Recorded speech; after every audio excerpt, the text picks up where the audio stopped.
4th of August, and shall we talk about Harry Kane today? Apparently Bayern Munich have put in their final bid, which I'm pretty sure if they want him badly enough, it won't be their final bid.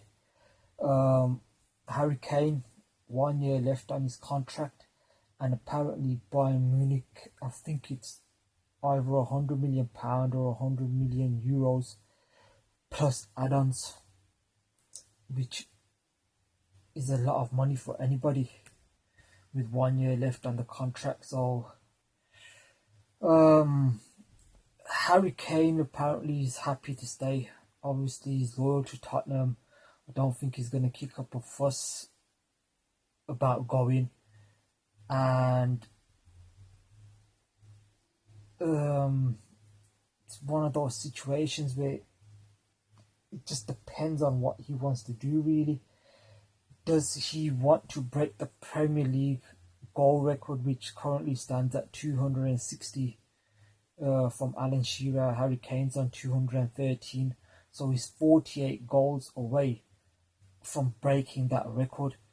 Now, 48 Premier League goals, I think he got 30 last season, so you'd assume if he stays fit for the majority of the next 2 seasons that he should break that record. But obviously it's going to take a minimum of 1 season anyway, so you're looking at 2 seasons, I think. I'm just trying to figure out how old Harry Kane is, whether he's past the age of 30 or he's just turned 30. So it's just like turned 30 around about a week ago, so obviously depending on injuries, he's probably got about 5 years left, I think, the way his style of play is as well. So then you're looking at, if he broke the Premier League record, how long would he have the Premier League record for? So Haaland got 40 league goals, I think, round about, say, 40 league goals last season. So then Haaland would need another 250 probably. So then you're looking at Haaland scoring a minimum of 25 for 10 seasons. But then is Haaland going to stay at Man City or in England for that long? Which I very much doubt. So it's also the thing of what's more important for Harry Kane, or just in general, trophies or records. Records, like I just said, can be broken. So Harry Kane could break that goal record, and then obviously it could be broken. If he goes to Bayern Munich, you've got a new lifestyle. You're going to obviously a massive club. You're pretty much guaranteed to win the league, especially if Harry Kane is fit for 80% of the season. You'd say that Bayern Munich basically win the league. New culture, new lifestyle for his family, for him to learn a new language, for him to be part of, like, historic club like Bayern Munich, for him to have a chance of Champions League football, guaranteed Champions League football for if he stays there for, I don't know, 4 years. Every season they're going to be in the Champions League, so he's got a chance of not only winning titles with the Bundesliga but the Champions League as well. And I think the German Super Cup is next week as well, so if he moves in time, he could probably win a trophy by the end of next week. So like I said, the chance for all that. And then again, if he moves to another English team, it's probably more sense like of his loyalty to Tottenham, playing against Tottenham as well. If he moves to Germany with Bayern Munich, there's no chance of that happening. Not for probably another couple of seasons anyway, if he was to play Tottenham in the Champions League, if Tottenham got in there.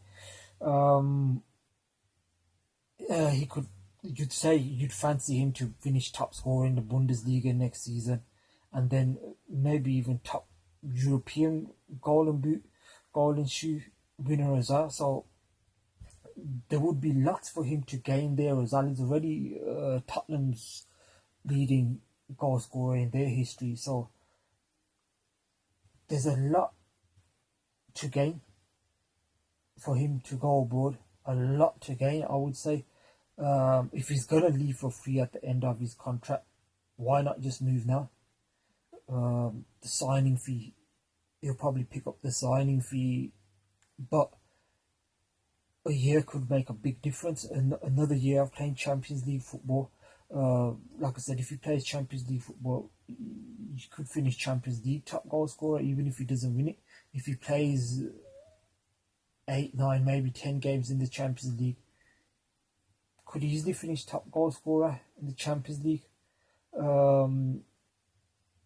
Wow, so yeah, like I said, if you're gonna go, why not just go now? And Tottenham again, who knows what position Tottenham are gonna finish in? They're not in Europe this season, which could be a positive for Postecoglou in a sense. That it happened to Arsenal, didn't it? They had a season out of Europe, and it just gives the manager that chance to build without all the pressures of so many matches, extra training time. I don't know too much about Postecoglou, but I have heard that Harry Kane might not fit into his actual style, which seems a bit silly because Harry Kane is a top class player and he's not only a striker, he's quite flexible in terms of dropping deep. But again, like I said, I'm not sure on Postecoglou's style of play too much. But just something I heard today that it might not be the worst thing for him if Harry Kane goes. Obviously, I think he'd want the money to reinvest in the squad, but that's the thing again. Like I said, who knows what position Tottenham will finish.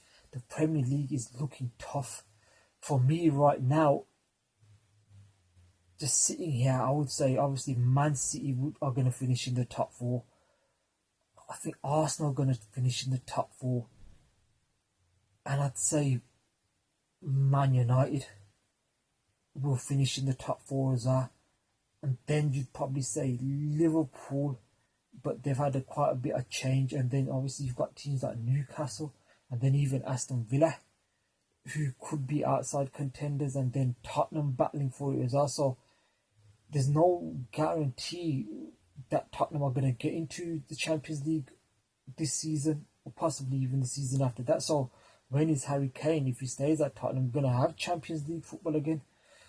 Even if they do get into Europe, he doesn't want to be playing in Europa League towards the end of his career. I don't think that's something that a player of his level and talent wants to do.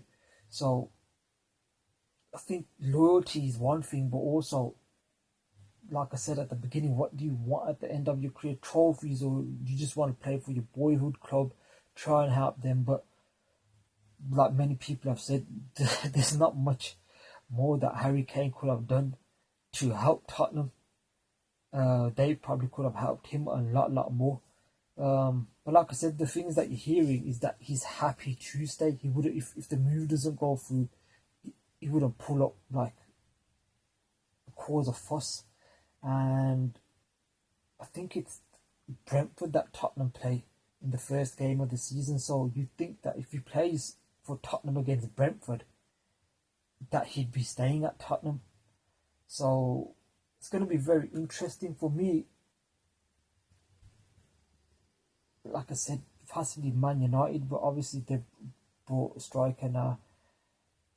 That you would have seen him go to Tottenham, but Chelsea's been mooted as well. But like I said, his love for Tottenham, and you've got Pochettino there, but that would be that I can't see him doing that. So you're looking at Bayern Munich, probably the only feasible transfer. So it's going to be interesting, and I think, like I said, the only reason to stay at Tottenham would be, I think, for that Premier League record.